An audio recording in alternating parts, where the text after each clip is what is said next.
আমাদের সকলেরই জানা থাকার কথা, ইসলাম একটি শান্তির ধর্ম। কেউ যদি ইসলামকে পরিপূর্ণরূপে মেনে নেয়, মাথা থেকে পা পর্যন্ত পূর্ণ শরীরের মধ্যে, ভিতরে, জীবনের সকল ক্ষেত্রে ইসলামকে যদি গ্রহণ করে মেনে নেয়, তাহলে সে যেমন শান্তি পায়, তার কারণে অন্যরাও শান্তি পায়। শান্তি প্রতিষ্ঠার জন্যই ইসলাম মানুষের অধিকারকে সুরক্ষিত, সংরক্ষিত করেছে। বরং যত মাখলুক আছে প্রত্যেকটিরই অধিকার আছে এবং সে অধিকার আদায়ের ব্যাপারে গুরুত্বারোপ করেছে। একজন মানুষ এর যত হক অন্যজনের উপর আছে, এর মধ্যে তার সম্মান রক্ষা করা, তার ইজ্জত রক্ষা করা, তার মান পজিশন রক্ষা করা, এটাও তার অধিকারের অন্তর্ভুক্ত। সুতরাং ইজ্জত, সম্মান, মান এগুলি রক্ষা করা, এটি অন্য মানুষের জন্য জরুরি ও অপরিহার্য কর্তব্য। আর তাই ইসলাম বলে দিয়েছে, কোনো মানুষ অন্যের ইজ্জত সম্মান যেন নষ্ট করতে না পারে। আসুন, যে সকল ক্ষেত্রে একজন মানুষের ইজ্জত সম্মান নষ্ট হতে পারে, তার একটা বড় অবস্থা, বড় একটা পদ্ধতি সুনানে আবু দাউদের 4881 নম্বর হাদিসের মধ্যে নবী করিম সাল্লাল্লাহু আলাইহি ওয়াসাল্লাম বলেছেন। হাদিসটি ইমাম আহমদ রাহমাতুল্লাহ আলাইহি তার মুসনাদ গ্রন্থের মধ্যেও উল্লেখ করেছেন। হাদিস বর্ণনা করেছেন প্রিয় নবী সাল্লাল্লাহু আলাইহি ওয়াসাল্লামের প্রিয় সাহাবী হযরত মুস্তাওরিদ ইবনে শাদ্দাদ আল ফিহরি আল কুরাশি রাদিয়াল্লাহু তাআলা আনহু। সাহাবী বলেন, সামি'তুন নবিয়্য সাল্লাল্লাহু আলাইহি ওয়াসাল্লাম ইয়াকুল মান আকালা বিরাজুলিন মুসলিমিন উকলাতান ফাইন্নাল্লাহা ইউতঈমুহু মিথলাহা মিন জাহান্নাম। সাহাবী বলেন, আমি প্রিয় নবী মুহাম্মদ সাল্লাল্লাহু আলাইহি ওয়াসাল্লামকে বলতে শুনেছি, মান আকালা বিরাজুলিন মুসলিমিন আকলাতান উকলাতান, যে মানুষ, যে ব্যক্তি অন্য একজন মুসলমানকে মাধ্যম বানিয়ে, কারণ বানিয়ে একটি লুকমা গ্রহণ করবে,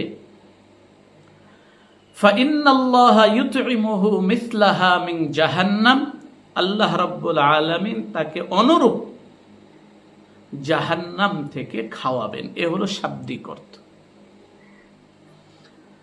হাদিসটির মর্ম হচ্ছে এটা, হাদিসের মধ্যে দুনিয়ার সামান্য স্বার্থ উদ্ধারের জন্য অন্য কোনো মুমিন বা মুসলমানকে মাধ্যম বানানোকে নিষেধ করা হয়েছে।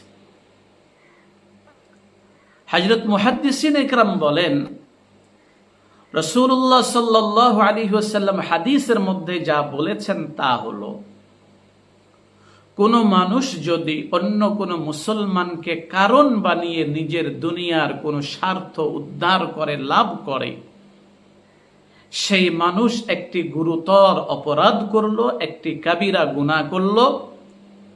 আল্লাহ রাব্বুল আলামিনের কাছে সেই মানুষটা অপরাধী বলে বিবেচিত হবে। প্রিয় ভাইয়েরা,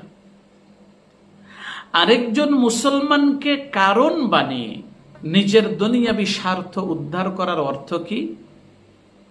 হযরত মুহাদ্দিসিন ইকরাম বলেন, 1 নম্বর অর্থ হলো কোন মুসলমানের হক ও অধিকার নষ্ট করে নিজের দুনিয়ার কোন স্বার্থ উদ্ধার করা। কেউ যদি এরকম হয় নিজের দুনিয়ার কোনো স্বার্থ উদ্ধারের জন্য আরেকজন মুসলমানের হক আর অধিকার নষ্ট করল, প্রিয় নবী সাল্লাল্লাহু আলাইহি ওয়াসাল্লাম বললেন তাহলে সে আল্লাহর বিচারে অপরাধী সাব্যস্ত হবে এবং সেজন্য তাকে নিয়ম অনুযায়ী শাস্তি পেতে হবে। আল্লাহ আমাদেরকে হেফাজত করেন। এগুলির উদাহরণ যদি আমরা খুলে খুলে না বলি, তাহলেও একটু সজাগ থাকলে, সতর্ক থাকলে হয়তো আমরা সমাজের মধ্যে এরকম মানুষকেও পাব যারা নিজেদের দুনিয়ার সামান্য স্বার্থ উদ্ধারের জন্য আরেকজন মুসলমানের হক অধিকার নষ্ট করে। 2 নম্বর, মুহাদ্দিসিন একরাম বলেন হাদিসের 2 নম্বর অর্থ হলো কোন মুসলমানকে কষ্ট দিয়ে দুনিয়ার কোন স্বার্থ উদ্ধার করা। নিজের কোন একজন মানুষ এরকম হলো নিজের দুনিয়াবি কোনো স্বার্থ লাভ করার জন্য, উদ্ধার করার জন্য, পাওয়ার জন্য আরেকজন মুসলমানকে কষ্ট দিল, আরেকজন মুসলমানকে কষ্ট দিয়ে নিজের দুনিয়ার একটা স্বার্থ উদ্ধার করলো, একটা বস্তু অর্জন করলো। প্রিয় নবী সাল্লাল্লাহু আলাইহি ওয়াসাল্লাম বললেন এই মানুষটা দুনিয়ার সামান্য স্বার্থ উদ্ধারের জন্য যে আরেকজনকে কষ্ট দিল, আল্লাহর বিচারে মানুষটা অপরাধী সাব্যস্ত হবে এবং সেজন্য নিয়ম অনুযায়ী তাকে শাস্তি পেতে হবে। আল্লাহ তাআলা আমাদেরকে হেফাজত করেন। 3 নম্বর অর্থ হলো আরেকজন মুসলমানের বদনাম করে, দুর্নাম করে, দোষারোপ করে নিজের কোনো স্বার্থ উদ্ধার করা। তো কেউ যদি নিজের দুনিয়ার কোনো স্বার্থ উদ্ধারের জন্য আরেকজন মুসলমানের বদনাম করলো, দুর্নাম করলো, দোষারোপ করলো, প্রিয় নবী সাল্লাল্লাহু আলাইহি ওয়াসাল্লাম বললেন এই মানুষটা আল্লাহর কাছে দোষী বলে বিবেচিত হলো, সেজন্য আল্লাহ রাব্বুল আলামিনের কাছে তাকে শাস্তি পেতে হবে। এটাই হলো আল্লাহ পাকের নিয়ম।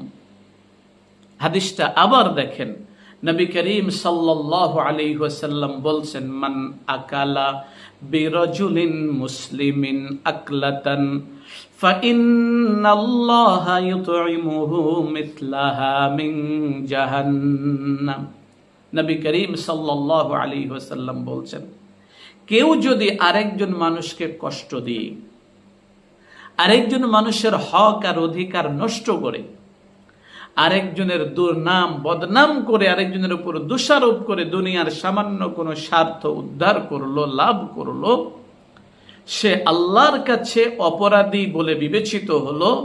সেজন্য অনুরূপ শাস্তি, যেমন অপরাধ করেছে অনুরূপ শাস্তি আল্লাহ তাকে জাহান্নাম থেকে দিবেন। আল্লাহ মুসলমানদেরকে এই ধরনের মন্দ কর্ম থেকে বিরত থাকার তৌফিক দান করেন। আমিন।